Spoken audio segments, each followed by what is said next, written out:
কয়েকদিনের টানা বৃষ্টিতে তীব্র বন্যা দেখা দিয়েছে ত্রিপুরা রাজ্যে। বন্যার কারণে ডুম্বুর জলবিদ্যুৎ প্রকল্পের বাঁধ খুলে দিয়েছে ভারত।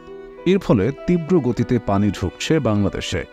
ভারতীয় সংবাদ মাধ্যমগুলোর খবরে জানা যায়, ত্রিপুরার 4টি নদীর পানি বিপদসীমার ওপর দিয়ে প্রবাহিত হচ্ছে। এর ফলে 5,600 পরিবার নিরাপদ স্থানে আশ্রয় নিতে বাধ্য হয়েছে। রাজস্ব সচিব ব্রিজেশ পাণ্ডে সাংবাদিকদের বলেছেন, ভারী বৃষ্টিপাতের কারণে রাজ্যের দক্ষিণ ত্রিপুরা ও গোমতী জেলায় ভয়াবহ বন্যা দেখা দিয়েছে। 20 আগস্ট মঙ্গলবার তিনি জানান, গত 24 ঘণ্টায় বাগাফায় 375.8 মিলিমিটার, বেলোনিয়ায় 324.4 মিলিমিটার এবং অমরপুরে 307.14 মিলিমিটার বৃষ্টিপাত রেকর্ড করা হয়েছে। সেদিন বিকেল 4টা পর্যন্ত হাওড়া, ধলাই, মুহুরী ও খোয়াই নদীর পানি বিপদসীমার ওপর দিয়ে প্রবাহিত হচ্ছিল।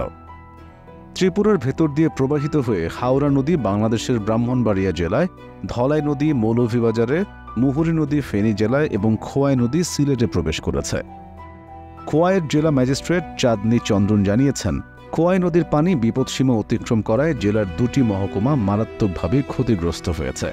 তিনি স্থানীয় বাসিন্দাদের নদীর কাছে মাছ ধরা এড়িয়ে চলতে এবং ভূমিধস-প্রবণ এলাকা থেকে দূরে থাকতে পরামর্শ দিয়েছেন। অন্যদিকে ত্রিপুরার গোমতী জেলা ম্যাজিস্ট্রেট জানিয়েছেন, গোমতী নদীর পানি আরও বাড়তে পারে। এ কারণে ডুম্বুর জলবিদ্যুৎ প্রকল্পের বাঁধ থেকে পানি ছাড়তে হবে। তিনি জানিয়েছেন, বুধবার স্থানীয় সময় সকাল 8:35 পর্যন্ত বাঁধের 3টি গেটের মধ্যে একটি গেট খুলে দেওয়া হয়েছে। এদিকে 1.5 মাসের ব্যবধানে তৃতীয় দফায় ভয়াবহ বন্যার কবলে পড়েছে ফেনীর পরশুরাম, ফুলগাজী ও ছাগলনাইয়া উপজেলার লক্ষাধিক মানুষ।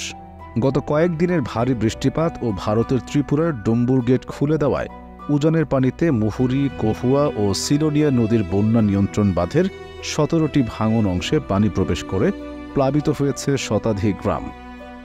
ঘরের ভেতর পানি প্রবেশ করায় অনেকে চৌকি উঁচু করে কোনো রকম বসবাস করছেন।